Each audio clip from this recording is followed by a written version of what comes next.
okay like this? Okay.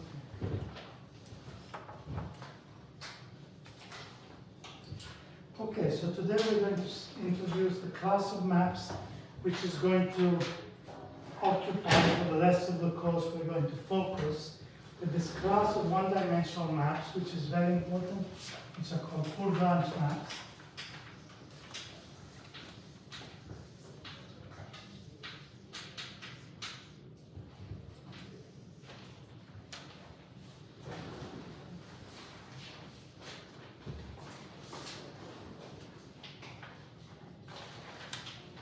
So let me give the definition.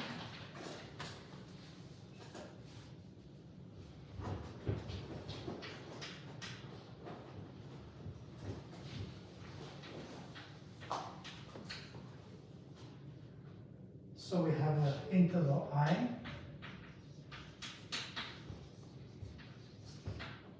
and a partition P is a partition of I mod 0, which means that almost every point belongs to an element of this partition, right, into open subintervals.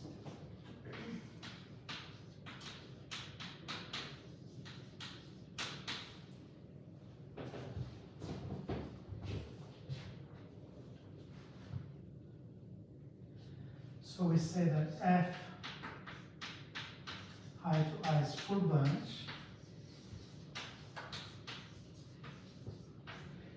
with respect to P, with respect to the partition P,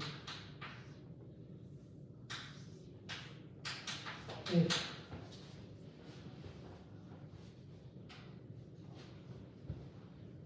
for omega in this partition element we have map f restricted to omega maps omega to the interior of the interval I, and this is a non-singular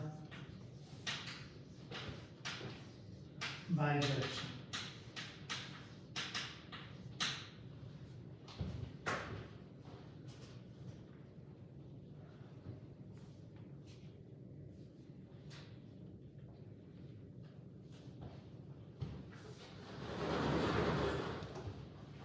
Okay, so the initial picture is very simple. We have some partition.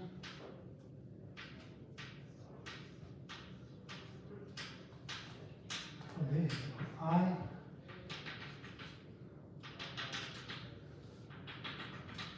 And each element is mapped bijectively to the whole interval here, right? So we have something like this. It can be like this, can be orientation preserving or orientation reversing.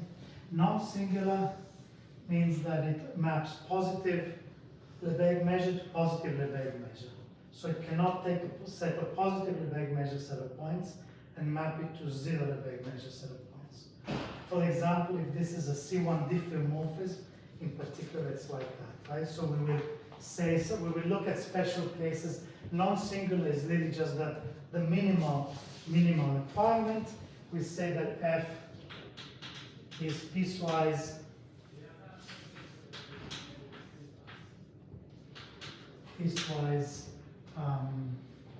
C0, C1, C2, or affine, right? If each branch, so if f restricted to omega is a homeomorphism, or C1 diffeom, or C2 diffeom, or affine by constant derivative, right? So this is just, when we say that a full branch map is piecewise C1, this means that each branch, this is the branch, each branch is actually a C1 diffeomorphism onto its image, right? This omega maps C1 diffeomorphism onto this. So it's just different levels of regularity.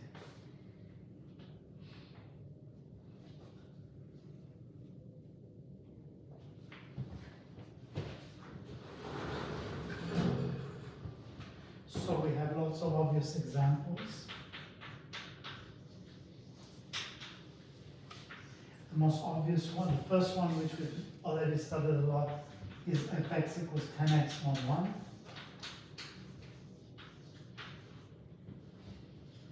Right, so in that case we have 10 branches. This is piecewise affine.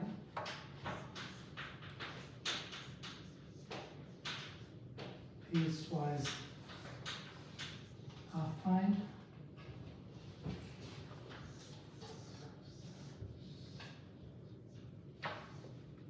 Right, and of course it has 0.2, 0.3 all the way to 0.9. Each of these intervals here gets mapped in an affine way onto the whole interval. Right? So the open interval 0,1 to 0,2 gets mapped onto the open interval 0,1 and so on.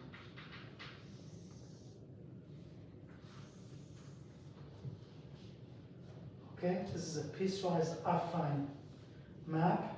Of course, we have more generally, this is the same with all the others that we looked at. Mod 1, right, where a is an integer, a is greater than or equal to 2. For example, when a equals 2, we have 2 branches like this. Oh, sorry.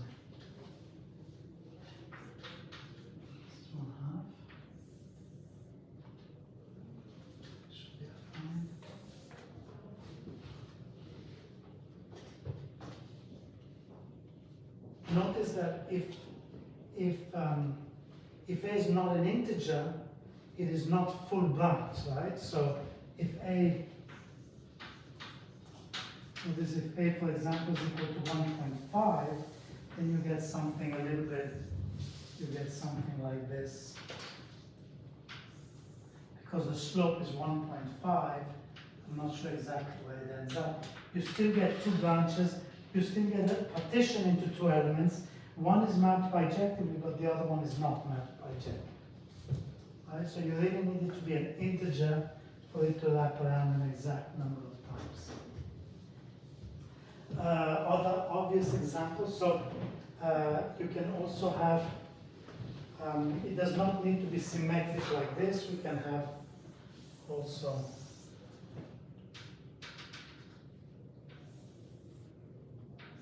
like this, right? The partition is not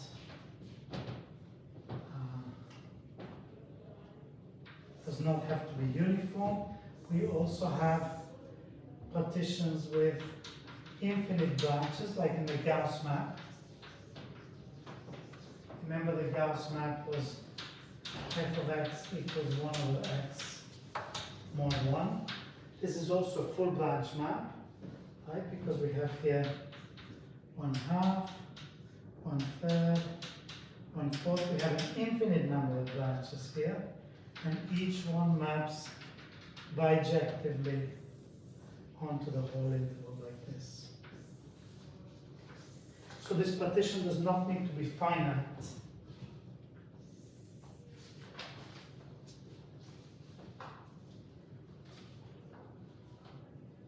So notice, of course, that when the partition is infinite, the situation can get a little bit, it looks like an innocent definition, but when the partition is infinite, for example, in this case, you see that the point 0 is not on the boundary of any element of the partition, right? The point 0 is an accumulation point of boundaries of the partition.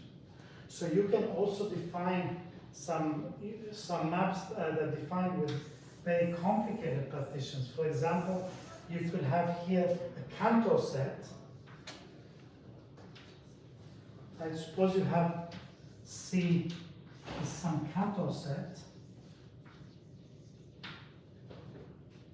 here, right? So, as you know, the complement of a Cantor set is a union of open subintervals, right? It's a countable union of subintervals.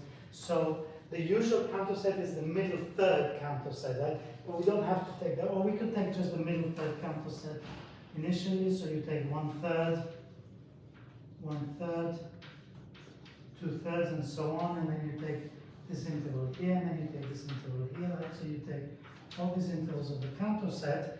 Now the middle third Cantor set has measure 0, right? So the union of all these open intervals that are in the complement of the Cantor set forms a partition, which is a partition mod 0 of the interval. Right, so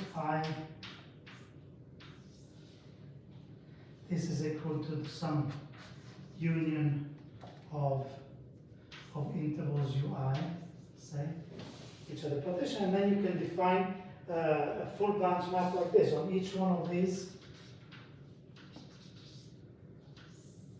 you can even define it piecewise affine, right? On each one, you can take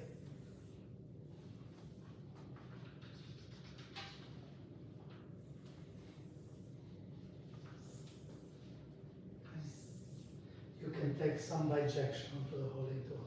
Just to keep you from relaxing too much, yeah, and thinking that it's just this kind of trivial example. So this includes, and these occur naturally, some situations in which you have an infinite number of partition elements, but the topology of this partition is non-trivial, right? In the sense that, as you know, in the Cantor set, you have a countable partition, so you have a countable set of points that are boundary points of the partition, but you have an uncountable set of points that are accumulation points of the elements of this partition, right? So here you have, you know, the kind of boundary of this partition is non-trivial, yeah. Okay, but still it has 0 measure. Okay, so one of the main, we shall see that full branch maps have a very interesting dynamical properties that we can study in many ways, and they are also models for families that are not full branch. They come into play. So one of the main properties of full branch maps is that every iterate of a full branch map is also a full branch map. Right? So if we take the second iterate of the map, the composition of the map with itself, it is also full branch. So let me make this more precise, because this is important. So, question? So suppose F is a full branch map.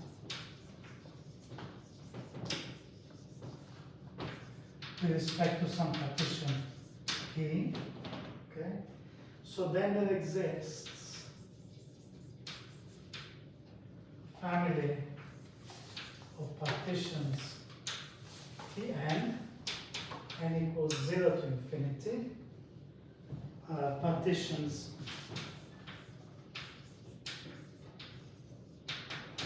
of the interval I mod 0,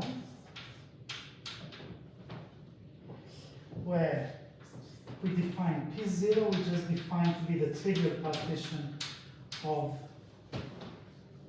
the open, of the interior of the interval. P1 is by definition just the original partition P, and then we have the all refinements of each other. So we have that Pn is a refinement of Pn minus 1, is a refinement of P2, is a refinement of P1, which is a refinement of P0, which is just equal to 0. So as you know, refinement of the partition just means that every element of Pn is strictly contained inside an element of Pn minus 1. Nested. Refinement means that the elements are nested. Right? So if one partition is the refinement of this one, it means that the elements of this cannot overlap the boundaries of this. So every element of this is contained inside one element of this. And okay, that's the refinement. And each of these, so for each, for any, if we take an element omega n in Pn,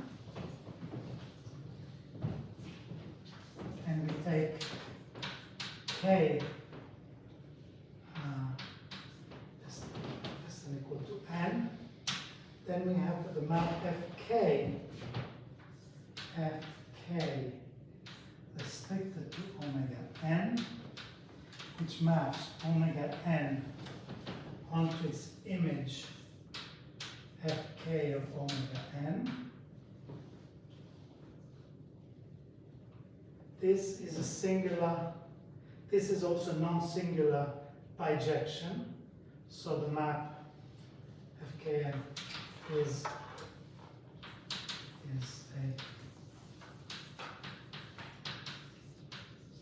non-singular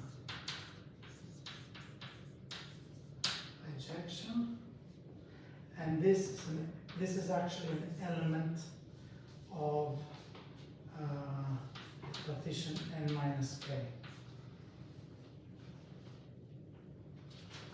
So we will look at an example of this and it will become clear, right? So in particular, when k is equal to n, right? So if particular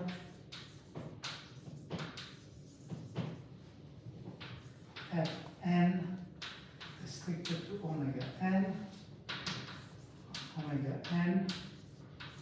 to fn of omega n is in P0, which is just exactly the interior of this, right? So each omega n maps bijectively as a non-singular bijection to the interval, which means that fn is a full branch map with partition Pn. So I've written this very formally, but it's actually much easier to visualize than it is to write down. So let's do it maybe directly for the Gauss map, even though the Gauss map is a little bit non-trivial example, but really it's very easy to do this. So we have this partition P1 is equal to the partition P, which is the given partition, right? And then, how do we construct the partition P2? It's very easy. We just look at the partition P1 here, right? So here we have 1/2, 1/3, 1/4, and so on, right? So this is the partition P. And then you notice that each of these elements, so let's take this element here, as you can see the maps bijectively onto 0, 1. Okay? So this means that you can subdivide this interval into small subintervals, each one of which maps exactly to one element of the partition, right? So you take the pre-image of this, and then you take the pre-image of this interval here, will give you another interval here, and so on, right? And so here you have an infinite partition where each of these elements maps bijectively onto one element of the original partition. Yeah. Do you see this? Can you all see this? Interrupt me if there's something you don't see and you're confused, right? So, and you can do this for each one, because the point is that since each element of the original partition is mapped bijectively onto everything, then you can subdivide each element of this into infinitely many subintervals, right? So each omega 1 in P1, right? So this is omega 1. P1 is this original partition. This is equal to the partition into intervals of the form 1 over n plus 1, right? For n greater than equal to 1. So this is 1 to a half, half to a third, and so on. This is the original partition of the Gauss map. So for each one of these, there exists a refinement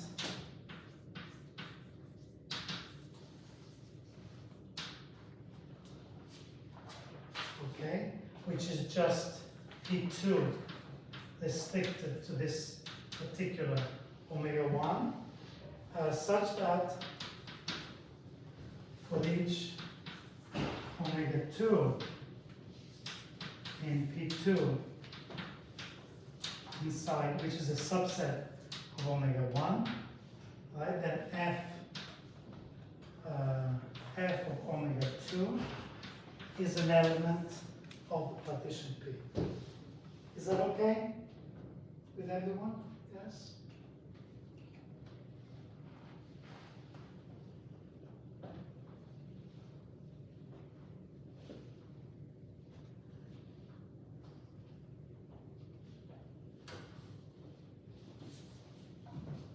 If it's easier, you can also think of it in the simpler case in which you have just two partition elements. Maybe it's useful to think of it in this case. Right? And here, what you're doing is you're copying. This is the main partition that always remains constant.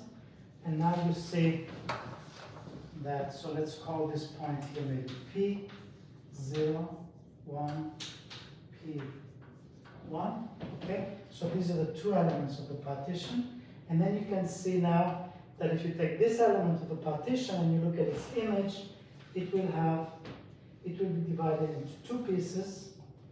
Let's call these elements of the partition I0 and I1, right? So I0 is divided into two pieces. One of them gets mapped to I0. This is I0. And this is I1. And the same here.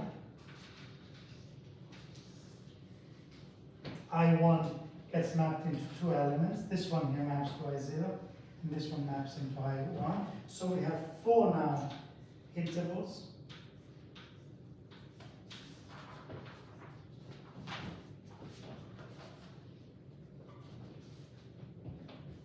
This one gets mapped to I0, this one gets mapped to I1, this one gets mapped to I0, this one gets mapped to I1.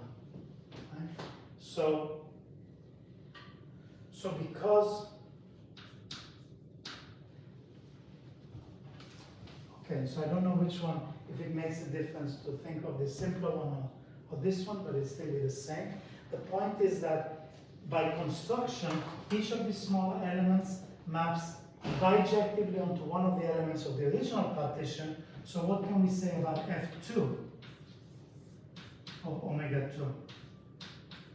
If you take one of these elements here, this is omega 2. Its image belongs to the original partition P1. And therefore, what is the second? What can we say about the second image of this? 0, 1, the whole thing. Exactly. Because it's just a composition, right? So we know that this is just a composition. This is equal to F, composed with F of omega 2. So this is F of omega 2, right? This is an element of P1, and by definition, this is full branch. So this will map also full branch, right? So this shows that F2 from I to I is a full branch map.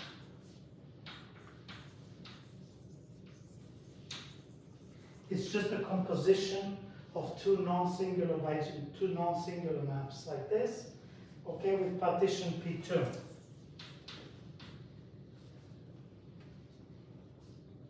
So now here, if we draw the picture of F2, then we just get on each of these. Notice that we start building up more accumulation points, right? Here we have, inside each of the original intervals, you have an infinite number of intervals accumulating here, but it doesn't matter, because they're non-singular, this is still a mod 0 partition, so almost, this still has full measure here. Each one, so we now have a full branch map that has many more branches, right? Between here and here, it has infinitely many branches. Between here and here, it has infinitely many branches, and so on. So inside each of the original elements, it now has infinitely many branches, but it's still full branch map. And then we do just the same thing, right? So now, if we have F2, we still leave here the original partition. Okay, this is fixed, this is always the partition P, and now we do the same thing. So now we have an element omega 2, right? And let's see, I don't think there's any color. There's a little bit of color.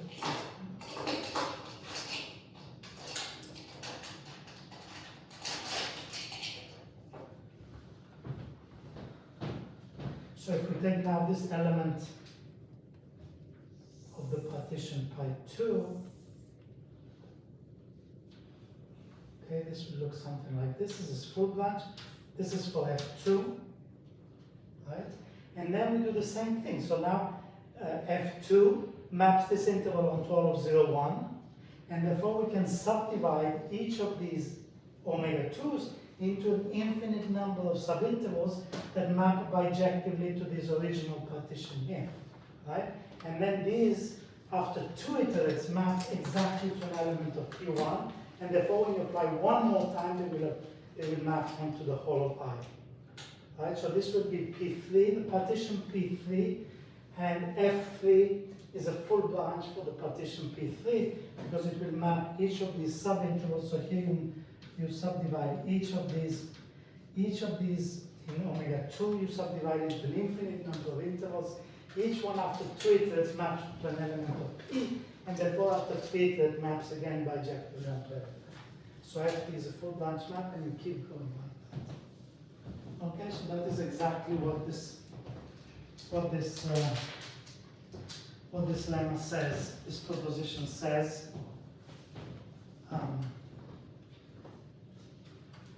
It says a little bit more, right? Which is implicit in the construction. It says that if you look at these refinements, in fact, the intermediate steps will also satisfy that, right? Because if you now take the element, an element of omega 2, right? Under F2, it maps to everything, but under F1, it maps to P1, right?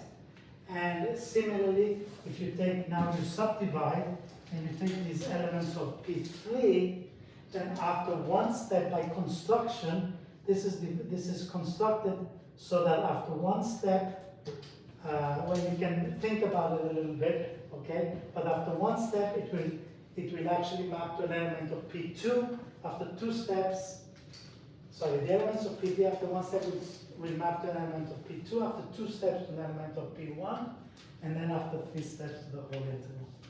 0, 1. Okay, so here you have this kind of it's like at each step you start with a small scale. You think of these partitions as going to smaller and smaller scale, and at each scale, after one iteration, you jump to the scale above, right? And then you jump to the one scale above, and then you jump to the scale above, and then you jump to full scale. In some sense, this is the picture of this. Any questions?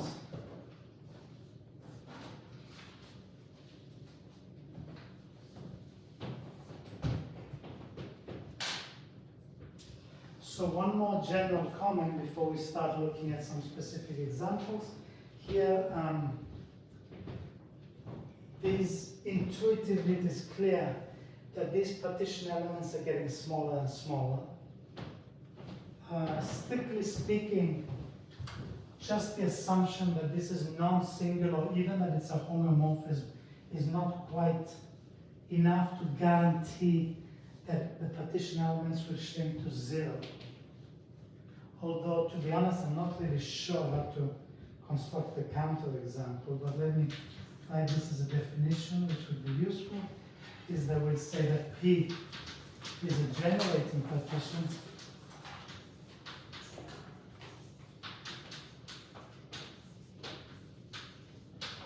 F if the partition elements tend to 0. So take the supremum of the Lebesgue measure of omega n.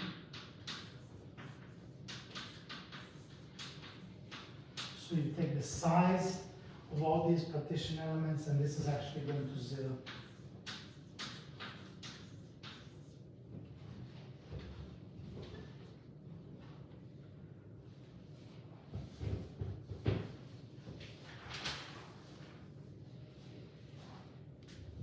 So this means that they're shrinking to a point, right? So the refinements here means that you're nested, right? So each omega n, an element of the partition Pn is contained in an element of the partition Pn minus 1, which is contained in an element of Pn minus 2, and so on. And you can see how you're constructing these refinements here, right? And so the question is, are they shrinking to 0? So if very simple condition to show that is if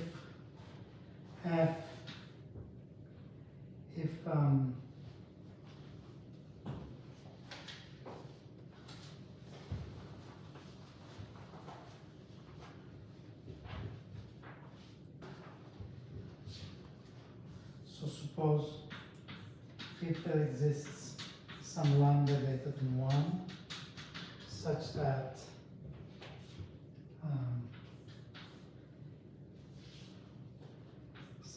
the derivative is always greater than equal to lambda for all x in omega belonging to the partition.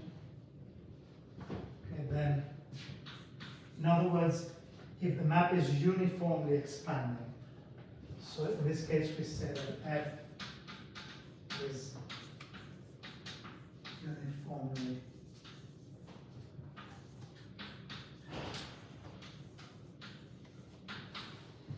expanding, then P is a generating.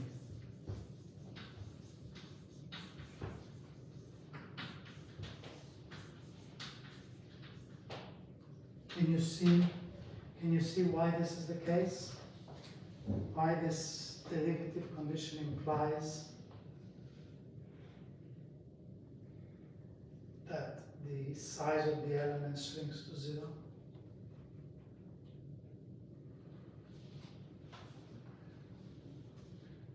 At each step you lose some measure of the elements of the partition. Some length, exactly, definite length, by the factor 1 over lambda, it always shrinks. So if by the mean value theorem, basically, if you look at this example here, for example, and you have these four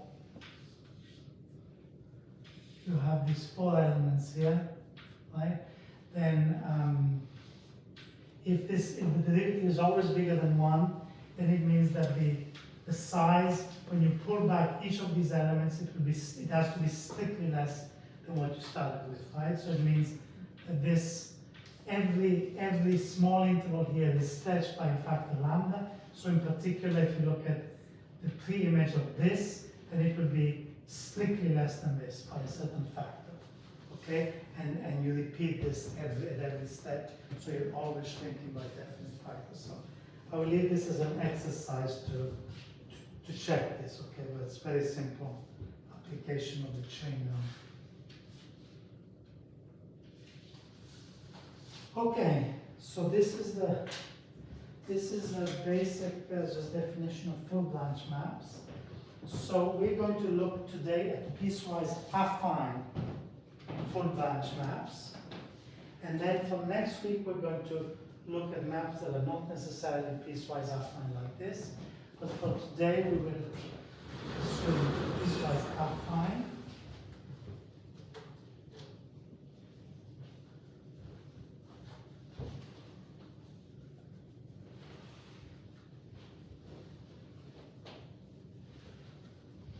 And our main theorem is going to be that f is piecewise affine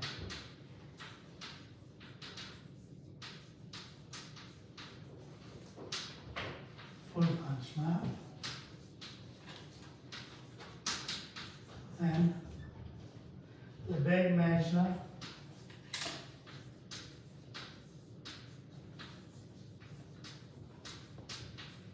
is invariant and ergodic.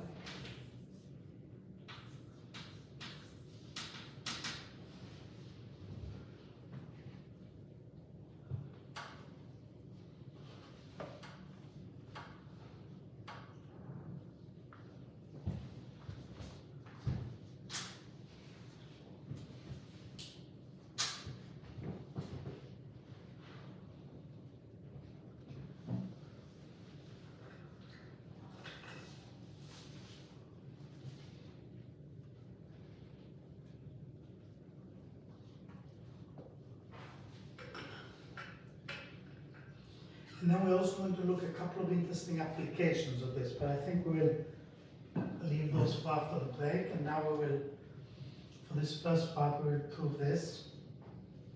So the invariance we already discussed briefly, I think. So first let's look at the invariance. So in some cases it's almost trivial, right? So we already saw, let's just take step by step. So if you have things like 2x mod 1, then we saw what the invariance is easy, right? Because we have 2x mod 1, it is enough. So this means that Lebesgue measure of f minus 1 of a equals Lebesgue measure of a. So there's a small technical point that I did not emphasize, which is that strictly speaking, the invariance needs to be checked for every measurable set, okay? But by standard arguments in measure theory, as you know probably, the measure is determined by its value on a generating algebra of sets, right? So as long as you can, if you verify this property of the measure for all intervals in this case, then it automatically implies that it's true for every measurable set. This is easy to, it's much easier to prove it for intervals. Okay, so for these examples, we know the invariance is very easy. We looked at this already, right? You have two components that are, each one is half, right? Also for 10x mod 1 and so on. Now, what about if these two branches are not the same? I think maybe I asked you to do this as an exercise. I'm not sure if you do this. It's the Lebesgue measure invariant here. I don't know if you did this as an exercise. If you've not done it, please do it. Okay, it's fairly simple. You can literally just compute the slopes, right? So that this is p, this is length p, and this maps to 1. So the slope of this is 1 over p, right? And then you can calculate the slope of this also in terms of this distance here is 1 over 1 minus p. And so you can calculate the size of the two images and you see that it works out. Okay, you can compute it explicitly. I will not do it for you here, but you can easily do the same if you have 3 branches. If it's piecewise affine. Okay, it turns out that the slopes are determined by these sizes and the pre-images are always proportional so that you still have invariant Lebesgue measures in there. If it has infinite number of branches, then it's a little bit more challenging, but it's basically almost the same calculation, okay, which I will not give you. You still, if you have an infinite number of branches, you have to be a little bit clever, but if you have an infinite number of branches, you still look at all the components, and the components are related proportional in some sense to the sizes, and you can check the Lebesgue measures invariant. Okay, so I will really give invariance as an exercise. As an exercise, I think you should do it to really get a feeling for these piecewise affine maps. The interesting thing is that it is really remarkable actually, because as we shall see, as I also mentioned at some point, the fact that Lebesgue measures invariant and ergodic means that the statistics depends just on the Lebesgue measure, right? It would mean by Birkhoff's ergodic theorem that if you have a set here of a certain measure, then almost every point visits the set with a certain frequency. And the amazing thing is that you have all these measures, all these maps for which Lebesgue measures invariant and ergodic. So if you fix a set here, whether it's this map or this map or this map, the statistics, the frequency of visits will be the same in all the maps, even though the dynamics is different in many ways, right? They're completely different map. The image of this point for this map is completely different from the image of this point for this map, or one with infinitely many branches. But the statistics are the same. So this is an interesting observation. It shows the power of a statistical description, but it also shows the limitations in some sense. You know, we're not able to distinguish between different maps. So this is just a little aside about this consequence of this result. So what we really want to focus here is the ergodicity, which, as I said, is something that in general is really non-trivial to prove. In this case, it will be quite easy to prove because we will use the fact that it's piecewise affine. So this is really just an exercise to warm up for the non-affine case. Right? So let's prove the ergodicity. So what do we need? Remember the definition of ergodic. So to prove ergodicity,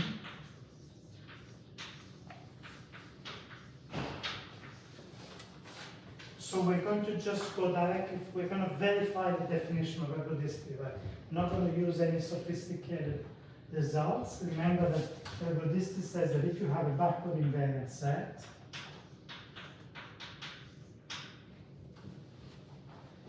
this implies that this has a measure 0 or 1, right? So, then this implies that we want to show the Lebesgue measure is ergodic. So this means that the Lebesgue measure is 0 or 1. So we shall assume that the Lebesgue measure of A is positive and prove and show that the Lebesgue measure of A is equal to 1. So we will show that you cannot have a full invariant set like this of positive measure which is not full measure.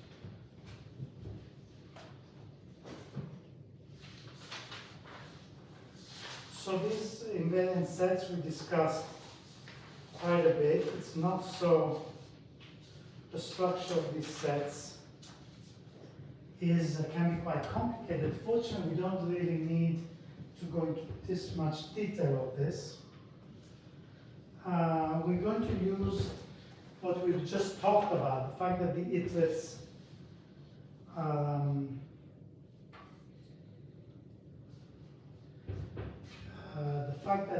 every itlet is a full branch map. So F is a uniformly expanding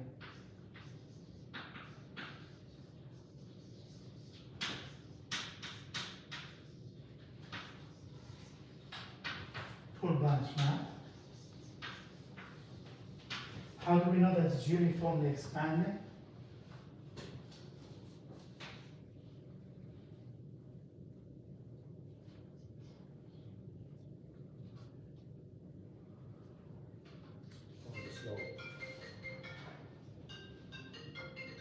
If we just know, excuse me, I just need to take this just one second. Okay. Hey, tutto bene? Ok. Sì, sto insegnando. Ti posso richiamare verso le 4. Ok, perfetto. Okay. Ciao. So, how do we know that it's uniformly expanding? Supremo for the biggest interval. Well, because since it's piecewise affine, the derivative is constant on each branch, and therefore, as long as there's at least two branches, each one of them is smaller than the full interval, so it maps a small branch to a full branch, and so the derivative has to be bigger than 1. Yes, but it's gonna be bigger than the biggest interval because it could be infinitely many. If it's infinite, maybe that's even better. Yes, so the small, you mean the constant lambda is the minimum derivative is given by the biggest interval is what gives you the minimum derivative, yes, that's fine. And the biggest interval is always less than 1 anyway in length, as long as there's at least two branches, and therefore it's uniformly expanded. Right? each branch has derivative bigger than 1. And so P is a generating partition.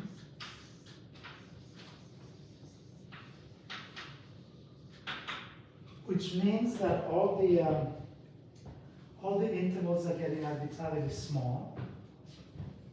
And now we want to use the Lebesgue density theorem. Do you remember Lebesgue density theorem?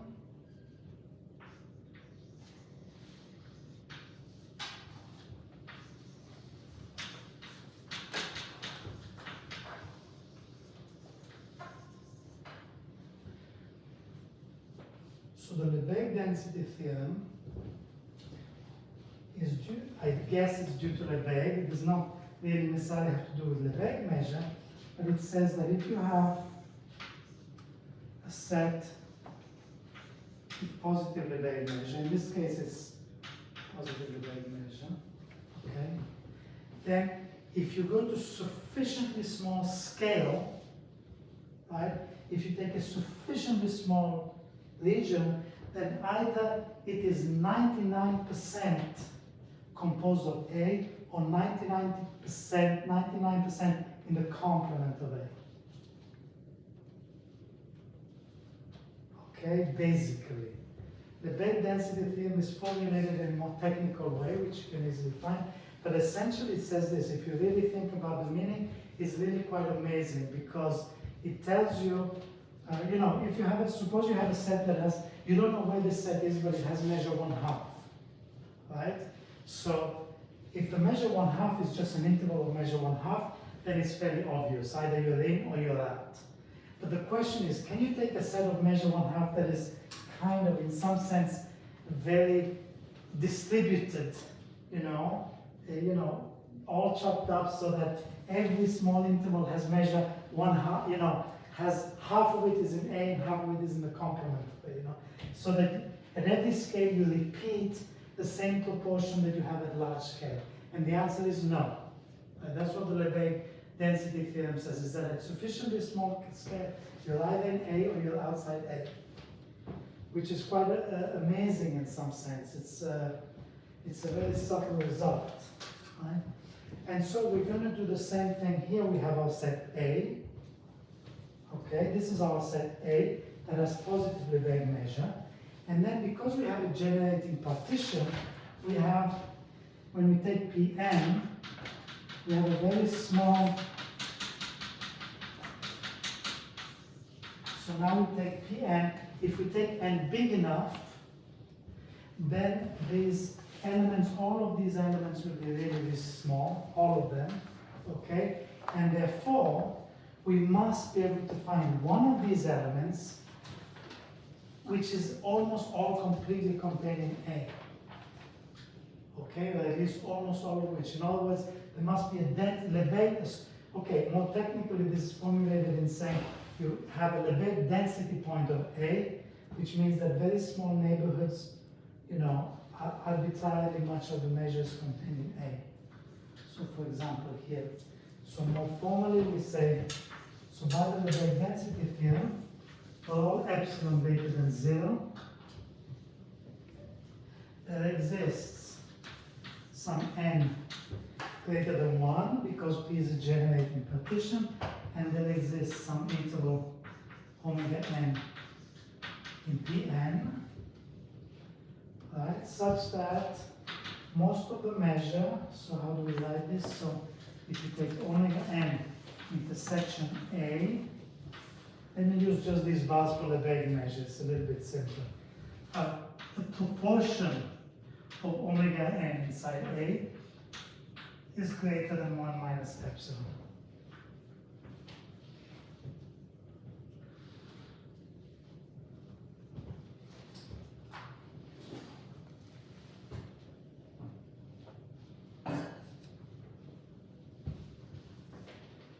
Okay, this is just abstract measure theorem and the Lebesgue density theorem, and the fact that P is a generating partition. We take n big enough, these partition elements are small enough, so there must be one that is almost completely contained in A.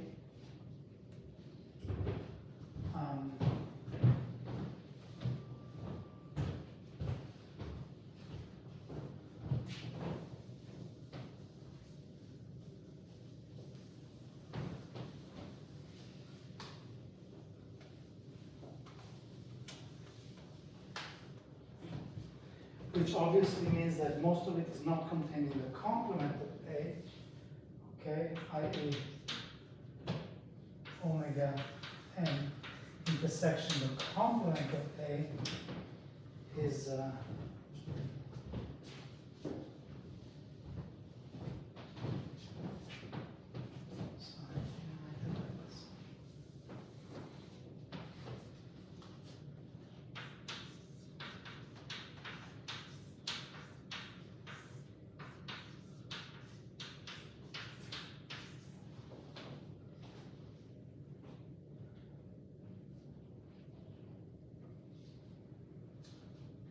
now, what do we know about omega n? So,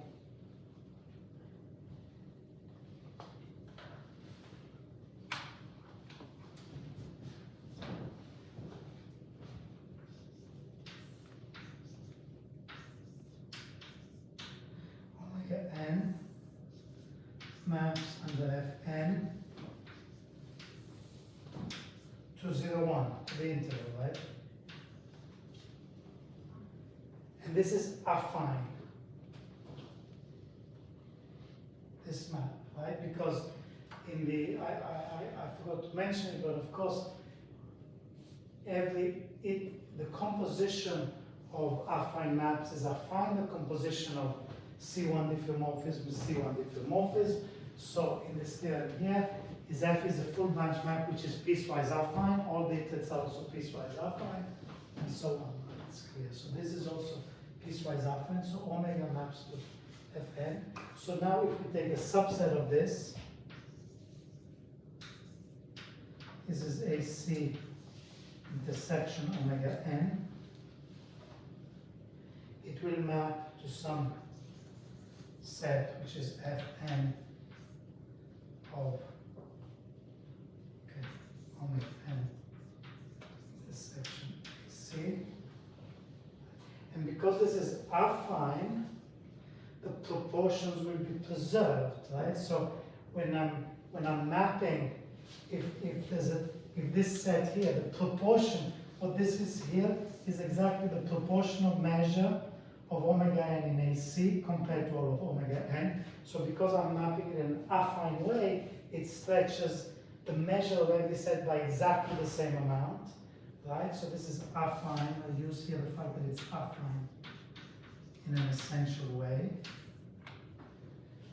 So here we have that we can just, this is exactly equal to the measure of the images Fn of omega n.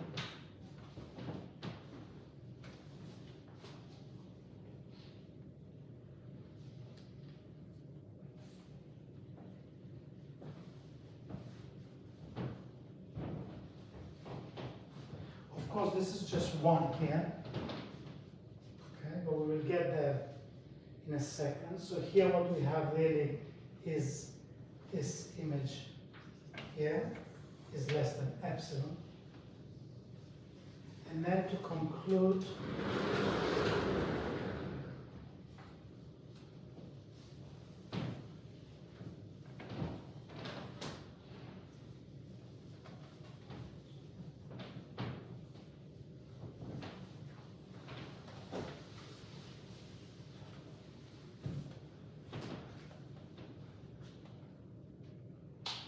so recall that f minus 1 of A equals A by assumption, right? And remember that this also implies that f minus 1 of the complement of A equals the complement. Remember we discussed this, that this variance, and so this implies that in fact f minus n of AC is also equal to AC. Obviously, if the pre-image of AC is AC, then you can take it multiple pre-images, and therefore we have that Fn of omega n intersection AC is equal to Fn of omega intersection F minus N of AC, because these two sets are the same, right? There's a little subtlety here because essentially the point is that, as we shall see, okay, well, I'm just trying to explain what I'm writing down. So here, the fact that AC is fully invariant means that we can replace F minus N of AC here, and that means that we can now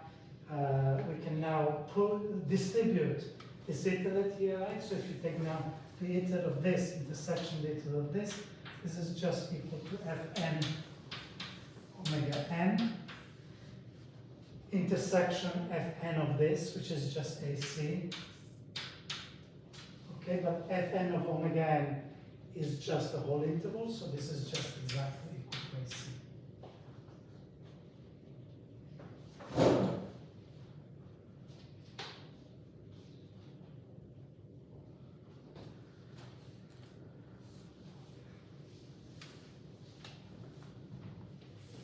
So this is a little magical step that comes from the fact that we know that this is fully invariant. And what this implies then is that this is just exactly equal to the measure of AC over the measure of I, which is 1, which is equal to the measure of AC, which is less than equal to epsilon.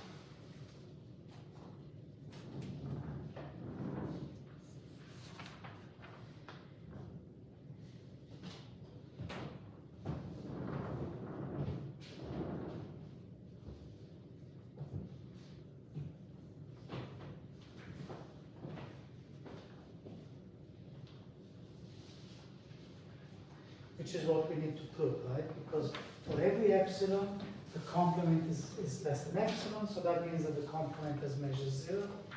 Right? So epsilon is arbitrary.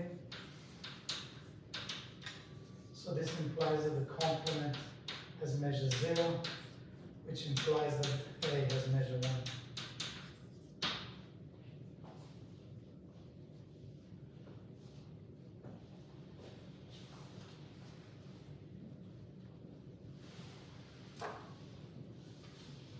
So what are the ingredients of this proof?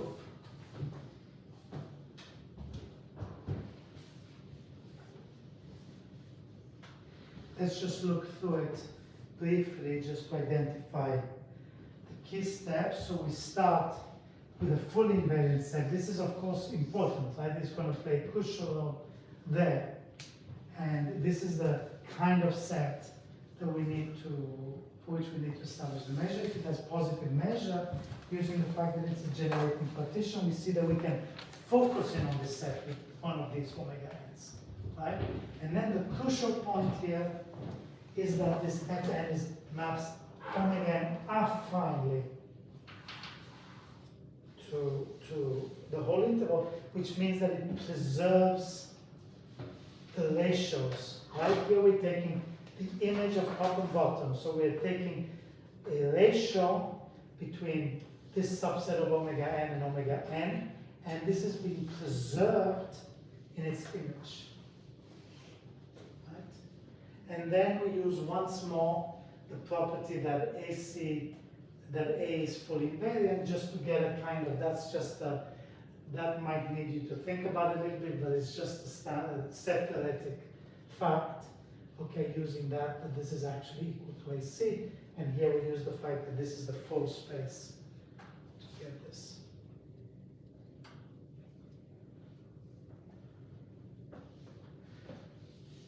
So there is one step which we could, in principle,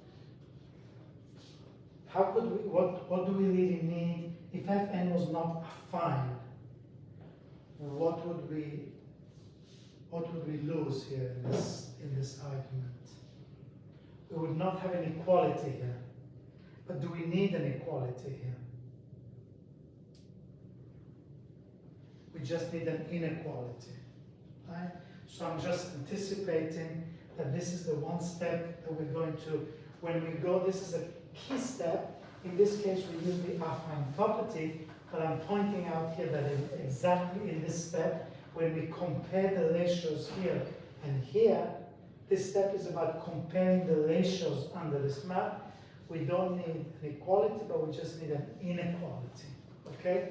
And so when we generalize these affine maps, we will call this property bounded distortion, and we will show that in fact you can generalize very much, and you can find maps that are not affine, but have a property called bounded distortion, which gives you an inequality here, which is going to be enough to get the ergodicity as well.